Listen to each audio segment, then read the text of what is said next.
Welcome to the channel, everyone. Now, behind me is my new to me CAMMED and Procharged 1999 Mustang GT. Now, I ran into a little bit of a fuel predicament.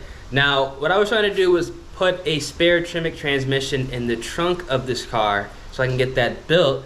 So when I'm ready to go ahead and turn up the boost even more, I don't have to worry about a transmission. Now, in that process, I think I went ahead and accidentally moved the wire, might have nicked something, might have damaged something, and the car will idle, it'll turn on, but it only drives for about like 5 minutes before I get the fuel pump control module code being thrown.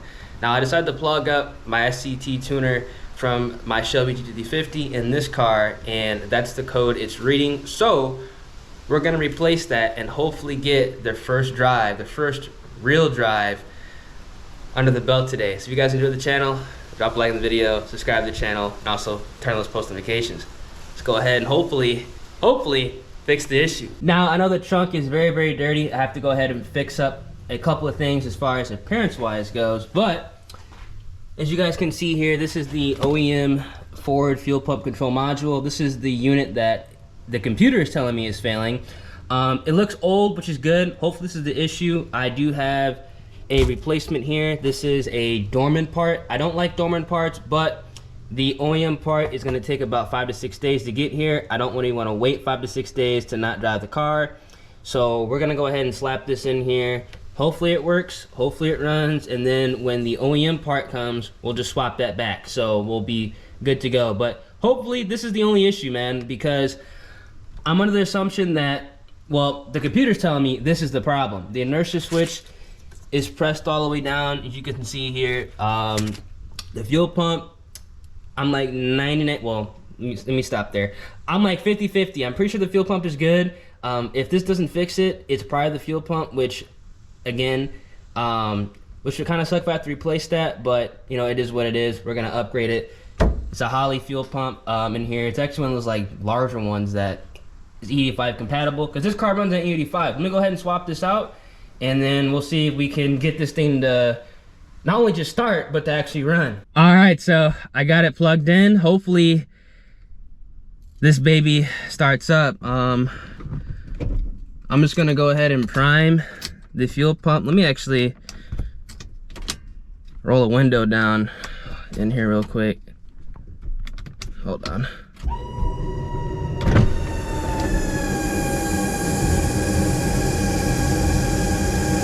Actually, that sounds a lot better, because before it wasn't sounding too good.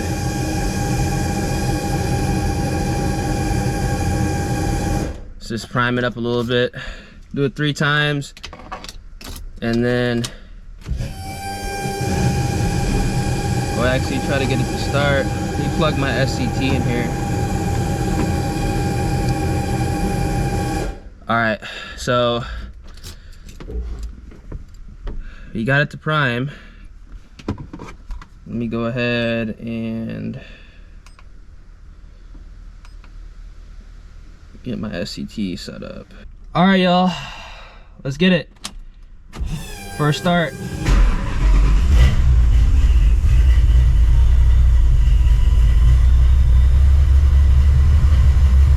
Started right up, but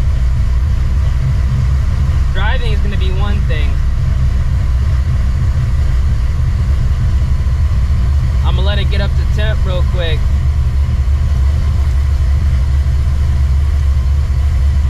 It's weird because after I fucked with some shit on accident, hopefully you guys can hear me, but after I messed with some stuff on accident, my passenger side window hasn't gone down since. So I think I like blew a fuse somewhere else. I did something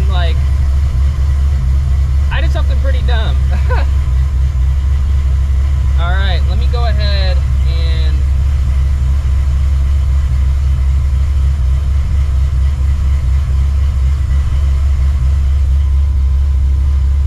all right, fuel pump driver module, that's the old code.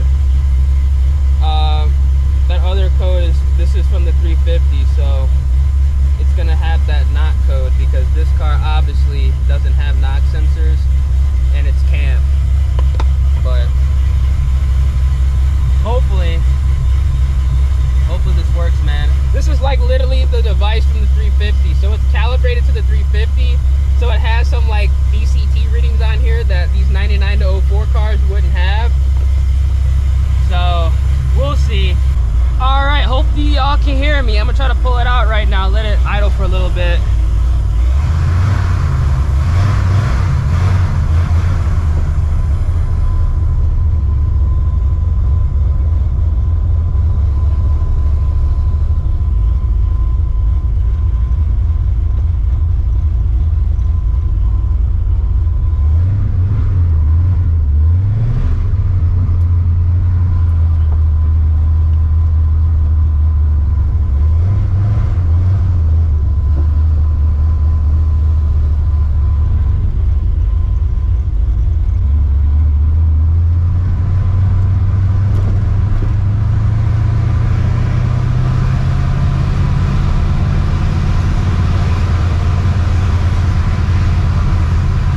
I'll try to take it around the block.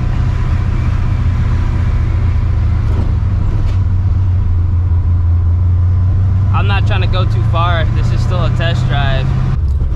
I think it's I think the issue's still here. I don't know. I don't think it was the module.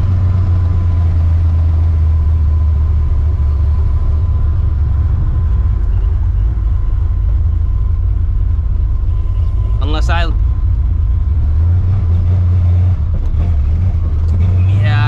think the issue is still here. Yeah, it's still here.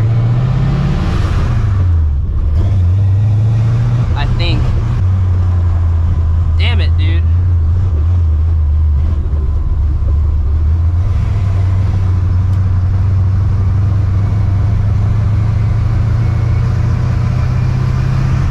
Might be the fuel pump. I don't think the fuel pump's getting enough voltage. That's the problem.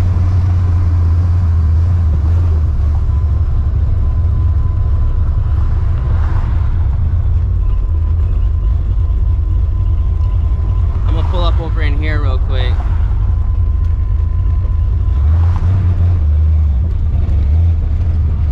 Yeah.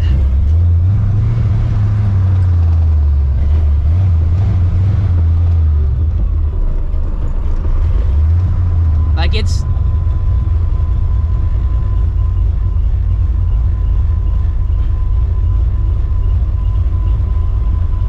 or it could be the mass airflow. I don't know. I gotta hook my wideband back up, but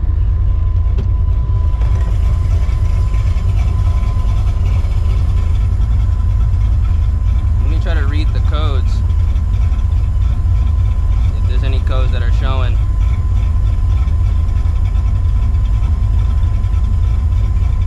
Yeah, there's a couple codes.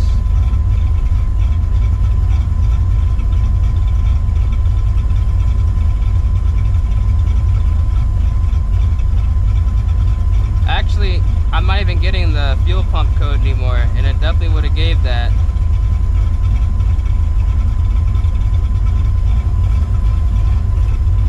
This might be like a mass airflow code, honestly. Or that could be what's wrong with it, because I'm not even getting the fuel pump driver control module anymore. So that is a good thing.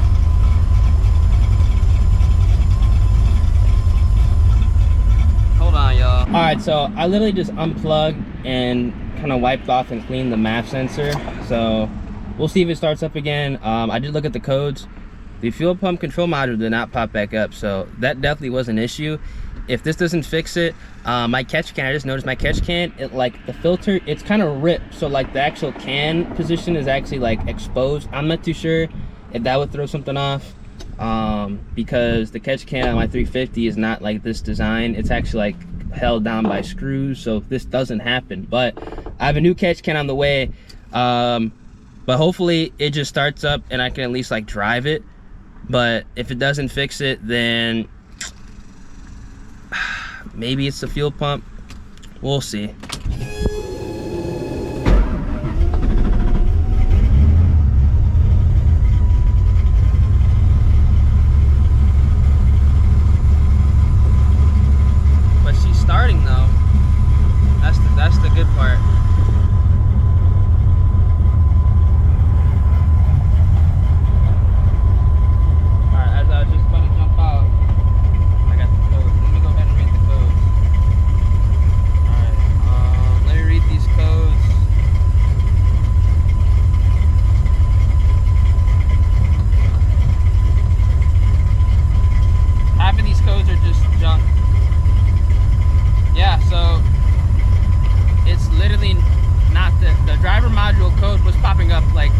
consistently before and it's not popped up yet.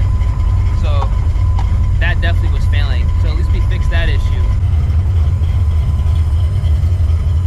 Car needs some love, but nothing that good, you know, detail and wax can't fit.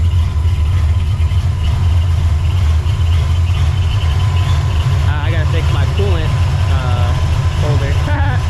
Well, let's try this again, y'all. Let's try this again.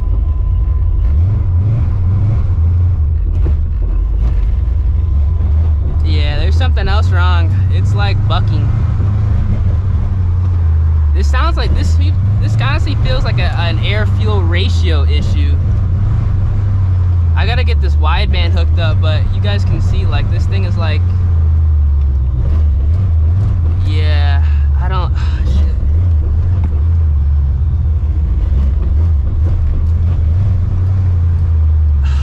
God damn it.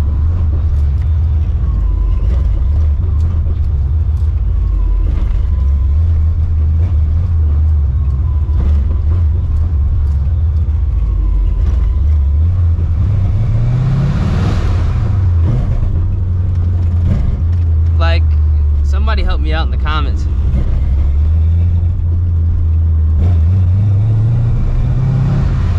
This seems like an air fuel issue more than anything.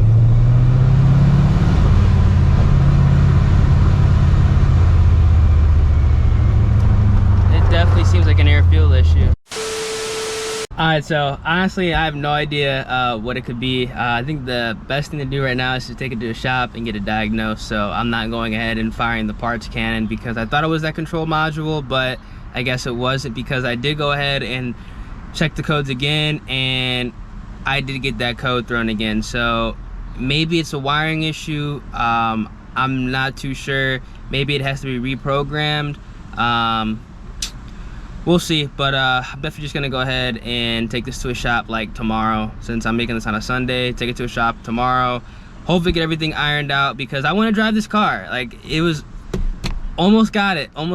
Like, it's something so dumb. I'm telling you, it's something so dumb. But hopefully we can go ahead and get this thing fixed ASAP, because it was driving completely fine during the test drive when I drove it, and then we moved some shit around, and then that's when, you know, things went wrong. My luck. And again, if anybody has any information on what's going down, please let me know down in the comment section. Definitely gonna go ahead and get this sorted out as soon as possible. It's been your boy Ears, and catch you guys in the next one. Deuces. You made it a little bit, so I guess it's a pretty decent first drive. Nothing ever really goes to plan when you have like a car like this.